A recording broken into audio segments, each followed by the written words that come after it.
On the afternoon of the 25th of May 1982, the Royal Navy's destroyer HMS Coventry was sunk 8 miles off Pebble Island, just off the coast of West Falkland. It was one of the now known as the Fighting 42 class of guided missile destroyers, built primarily for air defence. In today's video we will look at what lessons was learnt from this event to improve Royal Navy and all future Navy combat vessels, and using the Seapower simulator how things might have been different on that fateful day.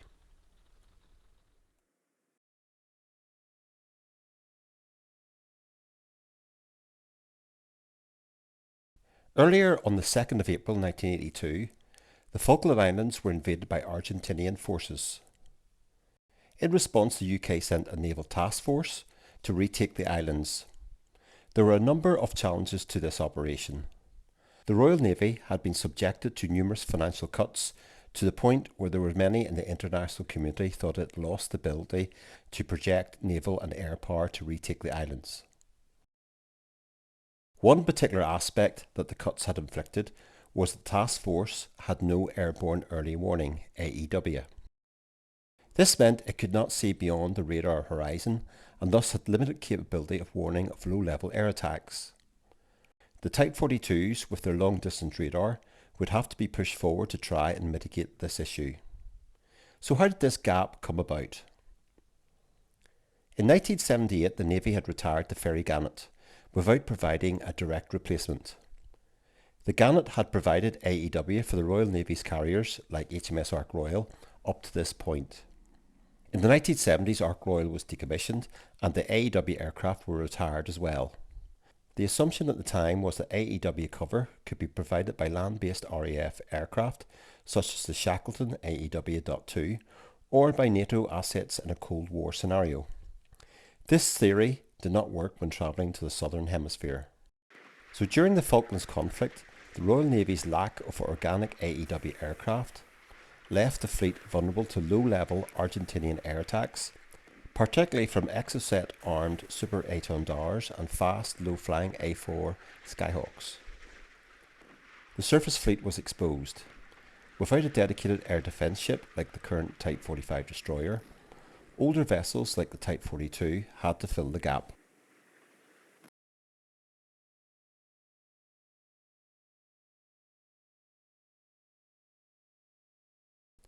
The Type 42 destroyer was a class of guided missile destroyer built for the Royal Navy designed primarily for air defence.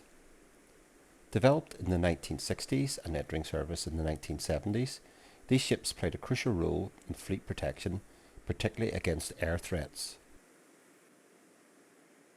Its main weapon system was the Sea Dart surface-to-air missile, used to engage enemy aircraft and missiles at long range.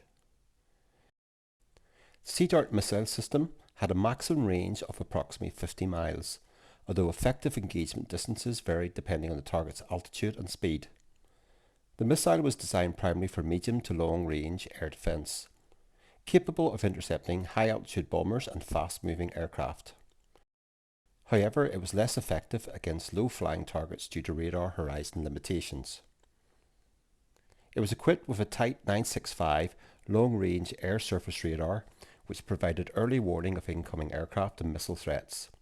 It had a maximum range of approximately 190 nautical miles. It used a Type 909 fire control radar, it had 2 of these, which guided the Sea Dart missile system for engaging airborne threats. The other major issue the fleet faced was that the Argentinian Navy also had the Type 42, so the Argentinian Navy and Air Force had collaborated and understood the strengths and weaknesses of the type. To mitigate the Type 42s and the Sea Dart systems in detecting and engaging low-level aircraft, the Royal Navy paired the 42 with the Type 22. The first batch of the Type 22 frigates, also known as the Broadsword class, was designed primarily for anti-submarine warfare (ASW) as part of NATO's Cold War strategy. These frigates were developed to operate alongside aircraft carriers and amphibious task forces, providing advanced escort capabilities. They lacked a traditional main gun, reflecting their focus on missile and torpedo-based warfare rather than surface combat. Batch 1 Type 22s was also armed with the Exocet MM38 anti-ship missile system for engaging enemy surface vessels, and the Seawolf missile system for close-range air defence. Seawolf was going to be critical in the Falklands conflict. The ground-based version of this was the Rapier system used by the Army.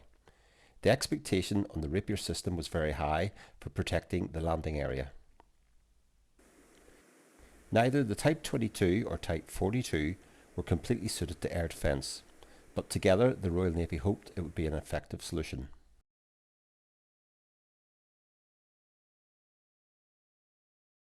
Between May 21st and May 24th, Argentinian air attacks against the Royal Navy had been aggressive, and they had demonstrated tenacity and bravery with the effectiveness of low-level strikes.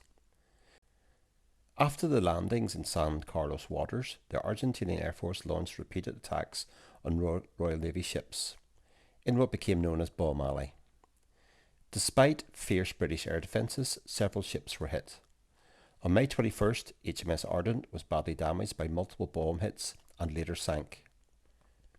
Over the next 2 days, HMS Antelope was struck by a bomb that failed to detonate initially, but exploded during defusal, sinking the ship. Other vessels, including HMS Argonaut and HMS Brilliant, sustained damage but remained operational. Argentine air attacks focused on Royal Navy ships which were supporting the landings and who were carrying out bombardments of Argentine positions. While some bombs hit their targets, many failed to detonate due to fusing issues when dropped from low altitude. Despite this, both the Argentine Air Force and Royal Navy continued to refine their tactics, setting the stage for the devastating strikes on May 25th. Admiral of the Fleet Sir Sandy Woodward considered options to address the losses. One was to bring the carriers closer inshore, to within 50 miles of San Carlos, so that up to 4 pairs of Harriers could be kept in station to provide air cover, rather than the 2 or 3. Admiral Woodward sided on the safety of the aircraft carriers and kept them further out. Broadsword and Coventry were already up threat from the San Carlos landing area just to the north of West Falkland. They were acting as a missile trap. The Type 42 could use its Sea Dart system to engage Argentinian aircraft before they hit the landing area.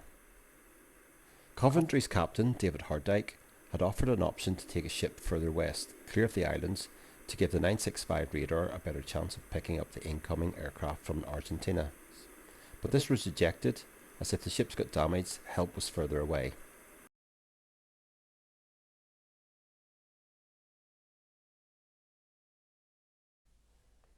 At 2 p.m. on the 25th of May, which was Argentina's National Day, HMS Coventry was north of Pebble Island in its forward location.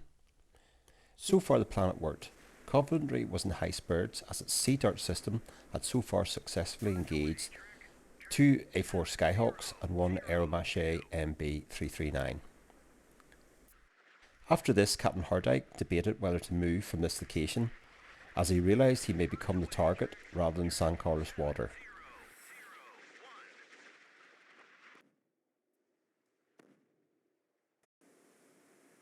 In the end, he decided to stay. Shortly after 2 p.m, an air raid warning came through and Coventry and Broadsword went to action stations. How does this situation play out on Seapower? We are looking at Coventry on the easterly track with Broadsword astern. British intelligence had indicated that there was an incoming raid, so Coventry and Broadsword were at action stations already at 14:15 local time. The radar operators were in full alert, glued to their air search radar displays. I will cover the real events in more detail in the next part of the video. In our scenario here, Broadsword's 967 radar picks up the first element of the strike and designates tracks 7001 and 7002. It then loses the track as the Skyhawks fly low, using the cover of the Falklands Mountains to shield them from the British radars.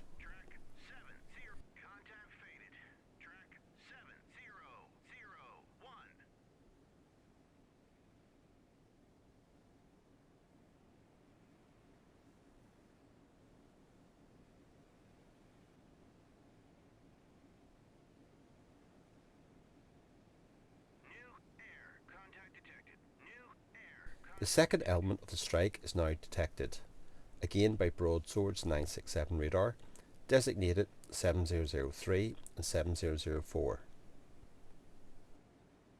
Coventry and Broadsword were meant to be able to share air contact information using Link 10 and Link 11 systems, but this was often unreliable and in this event did not work. Again, the Skyhawks go behind the hills and the tracks are lost. Both crews now stream to achieve the tracks again.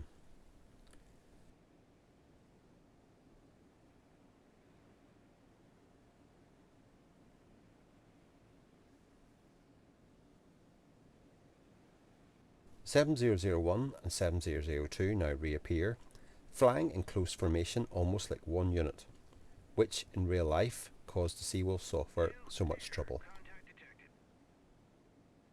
The second element reappears on tracks 7006 and 7007. Both elements are inbound and closing as we watch the tactical display. Seawolf's range was around 4 miles and the speed was Mach 2+. The A4s continue, relentlessly coming in low over Pebble Island, using the ground cover to mask their approach.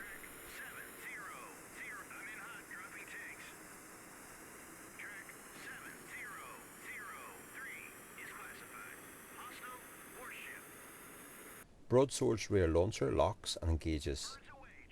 Both Coventry and Broadsword turn sharply to starboard to open the arcs of other weapon systems. Coventry's 4.5-inch Mark 8 naval gun, which could fire 20 rounds per minute, traverses onto the enemy bearing.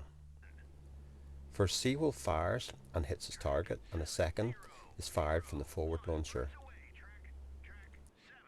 Coventry's 4.5-inch takes a shot as its Sea Dart system has not been able to make a lock. Tracks 7001 and 7002 are downed.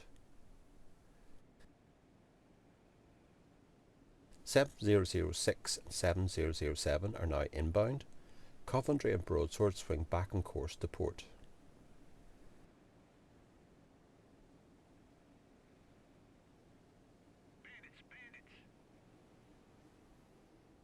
(7006) and 7007 are designated hostile, and both ships swing back to starboard to open up the arcs again.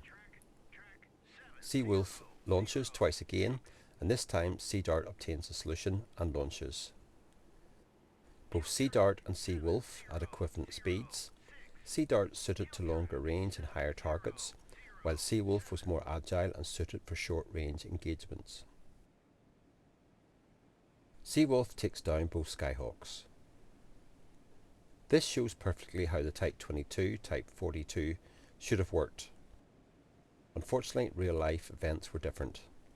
Let's look in detail at what happened in real life.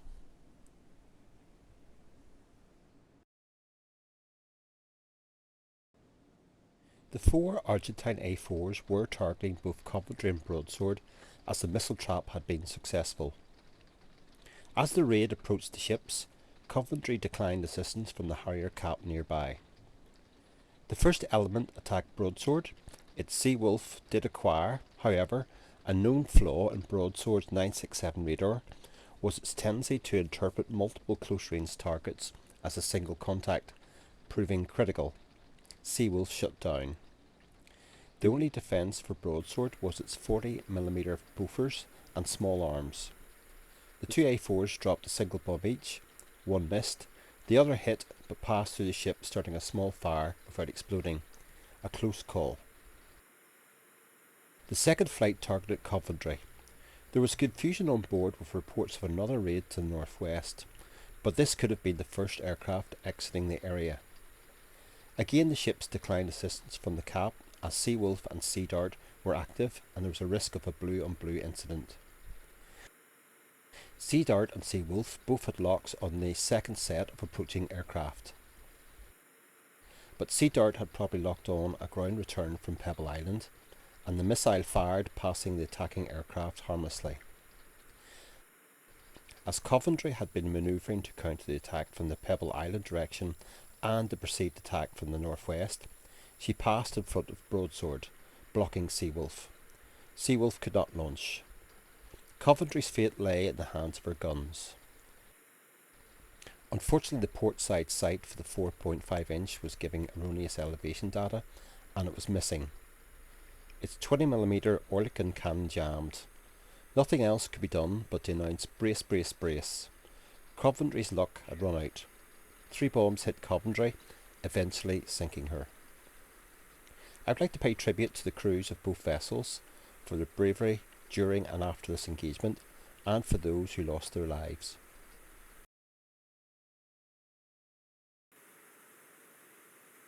Six key lessons from this battle. The task force needed more layered defences. There was a need for more close-in weapons like the current phalanx system for last-ditch defence. 2. Tactical position matters in a battle. The coordination, of course, of the Coventry and broadsword led to weapons arcs being blocked. 3. Enemy tactics can outmaneuver tech. Argentine pilots used low-altitude attacks to evade detection and overwhelm defences. 4. Better damage control was needed. Coventry sank quickly, leading to improvements in ship design and survivability. 5. Control of the air is crucial. The loss reinforced the importance of carriers and early warning systems in naval strategy. 6. Better weapons testing. Too often Sea Dart or Sea Wolf failed due to rusted microswitches or software glitches. I hope you found the video interesting and would consider liking, subscribing or sharing. Take care.